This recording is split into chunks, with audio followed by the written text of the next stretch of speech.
Hello, welcome back to my channel. I've kind of been procrastinating making this third booktube video of mine, especially since my last video only got 5 views, which isn't very encouraging. But c'est la vie. Today I'm going to be talking to you about the 2 books that I've read thus far in January.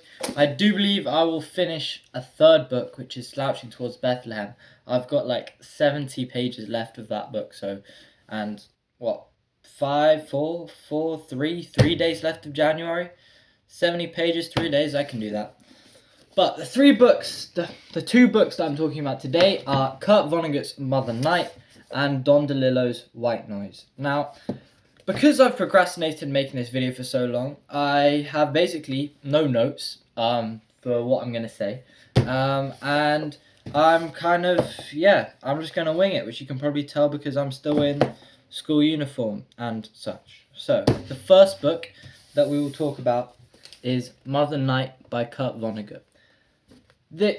First of all, I will say that both these books are incredible. Like, they are genuinely some of the best books I've ever read. These are both 5-star reads, and I recommend them to you all. But first of all, we have Mother Night by Kurt Vonnegut. So this book follows a guy named Howard W. Campbell Jr., who worked as a propaganda officer for the Nazis during World War II. So he was living in Germany. He kind of had this American connection, but I believe he came to Berlin as a child, and he worked as a writer and a playwright. And he wasn't necessarily very successful as a playwright.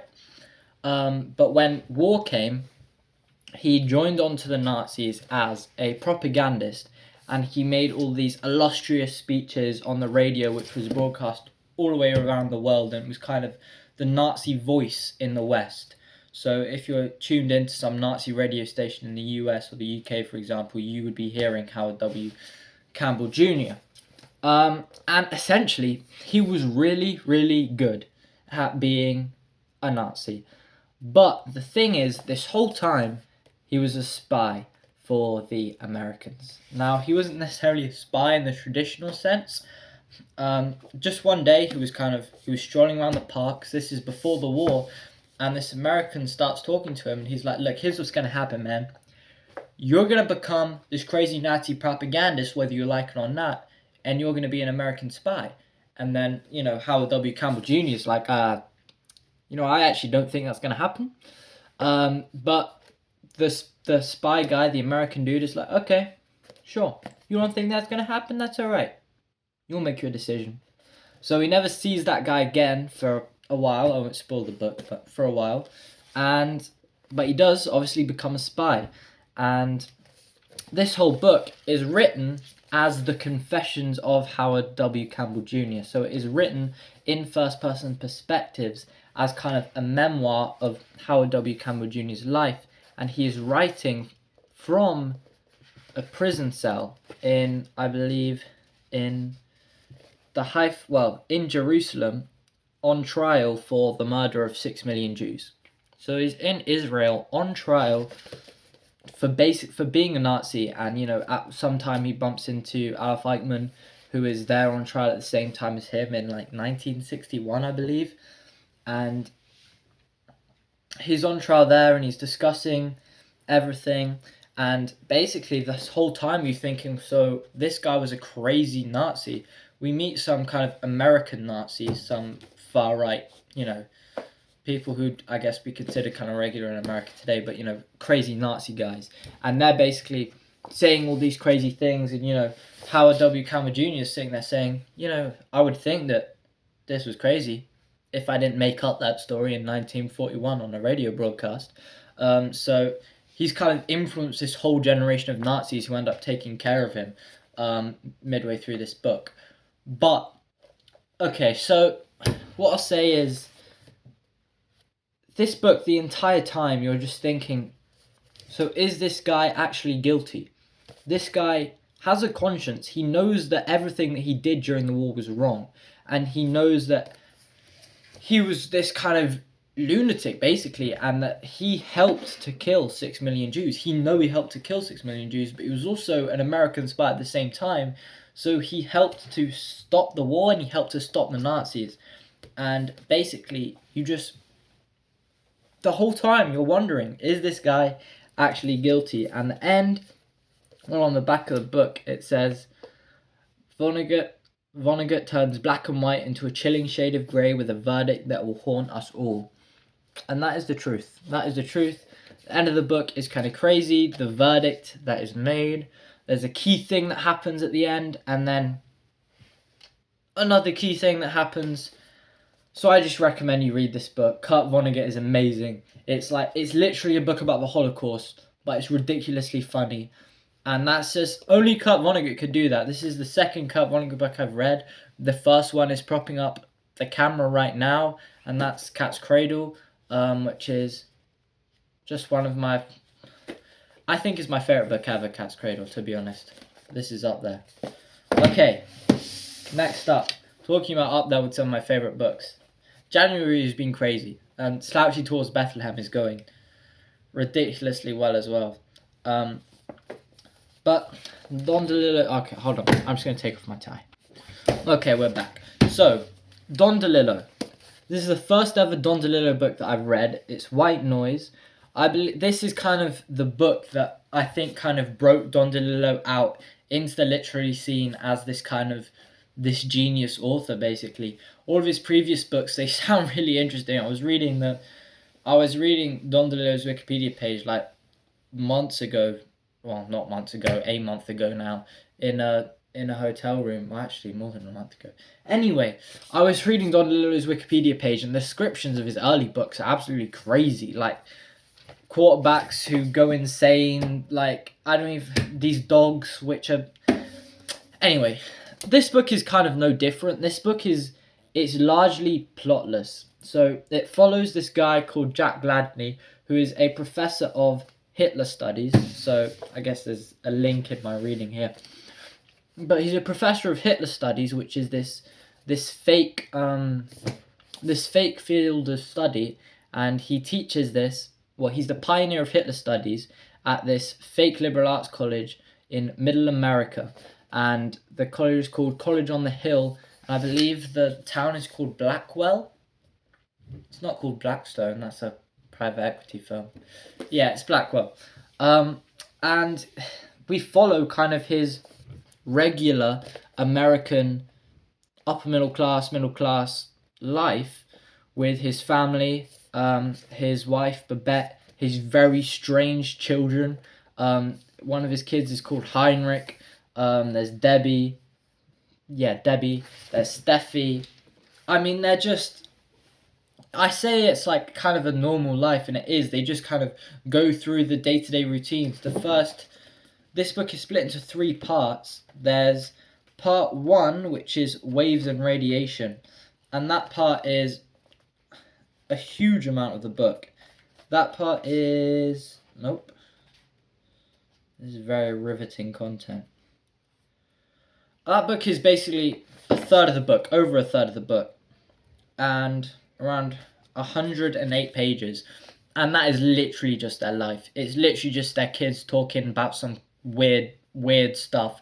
And Don DeLillo, the way Don DeLillo writes is so strange as well, and the way he writes these characters is also so strange, and the way he makes these characters talk to each other. And he talks about just regular things in life. One of the biggest aspects of this book is the supermarket. We talk about how Babette is addicted to talk radio, just like me and my dad. We talk about how Babette likes to read out some outrageous stories in tabloids. And in that way, this book is very postmodern. You know, it's very aware of the world in which this is set. Actually, I don't know when this is set. I know this book was written in 1985, so I believe it's around then. But it's just kind of this everyday life, and the kind of, you know, you'll just hear something in the background, you know, that some kids will be having a conversation, just spreading absolute lies, false news, like, oh, turtles can live for 20 years or something. Actually, tortoises can live for a lot longer than that, but you get what I mean. They said, there's one line in this book which is like, families are the greatest breeders of disinformation, because it's just, you're just talking to each other constantly, and you just keep lying to each other and making mistakes and making up facts. And there's just so much of that. But then you'll have one conversation between some family members, between one of the characters in this book is Murray Suskind, who's kind of trying to do the same thing about Hitler as Jack Gladney is doing, but for Elvis, which is weird. But basically, you'll have some description of an event, you'll have some characters talking, and then all of a sudden, there'll be an ad on TV, and you'll get a quote from the TV. There's one moment where one of his kids, I think it's Debbie or Steffi, one of them, I don't feel like her name's Debbie. I'm really confused. It's been a while since I've read this now. It's almost a month. I finished this at the start of the month because I started this in December. But she's in her sleep and they're in this kind of crazy situation, which I'll get to in a moment. And then, she thinks, oh, what is she going to say? She's saying something in her sleep. But she's saying, like, Nissan. Because that's what she's heard on TV. So, yeah, as I said, in that way, it's very postmodern. It's very aware of the world in which this is set and pop culture and how absolutely everything that we do is kind of... Everything that we do and everything that we say is constructed by the world around us, by the media that we consume, by the lies that we consume.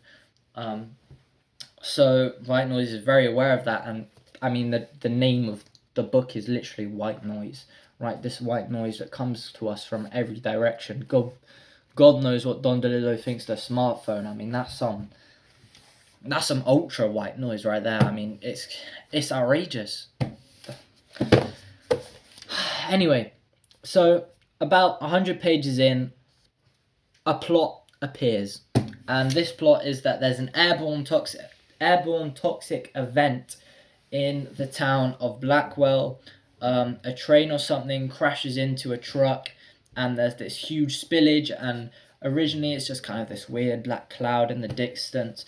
But soon they realize that this is a real toxic cloud coming towards them and they need to evacuate the area. So they evacuate and there's around, I want to say like 50 pages dedicated, 50 pages dedicated to this event where they're just fleeing this strange kind of storm and they have to leave their houses. And then they're back. They're just back. And then the next half of the book, well, I would say the first half was more about the regular lives of the Gladney family. The second half, after the airborne toxic event, the tone is a lot more, I think, about death. And that is largely because we are more introduced to this pill that it is supposed that Babette is taking called Delillo. I won't say too much about this because that'll be spoiling the book. But basically, Babette is taking Delillo. She doesn't want anyone to know about it. There's a huge kind of sense overwhelming. There's kind of this fear of death that is clouding everybody.